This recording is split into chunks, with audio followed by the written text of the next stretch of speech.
पर्यावरण संवर्धनासाठी केवळ वृक्षारोपण पुरेसे नसून आधीपासून अस्तित्वात असलेल्या वृक्षांचे जतन आणि संगोपनही तितकेच महत्त्वाचे आहे. हा संदेश देत एक घर एक झाड या उपक्रमाचे प्रणेते डॉक्टर सूर्यप्रकाश कोठे यांनी शहरातील जुन्या वृक्षांच्या संवर्धनासाठी विशेष मोहीम सुरू केली आहे. सोलापूर शहरातील अनेक मुख्य रस्ते, मंदिरे आणि सार्वजनिक ठिकाणी वृक्षांच्या बुंध्याभोवती करण्यात आलेल्या काँक्रिटीकरणामुळे मुळापर्यंत हवा आणि पाणी पोहोचण्यास अडथळा निर्माण होत असल्याचे निदर्शनास आले.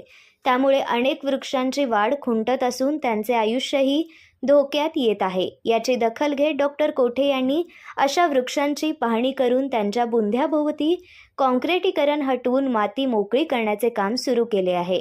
या उपक्रमामुळे पावसाचे तसेच नागरिकांनी दिलेले पाणी थेट मुळापर्यंत पोहोचणार असून झाडांना आवश्यक हवा मिळाल्याने त्याची नैसर्गिक वाढ आणि संवर्धनाला चालना मिळणार आहे.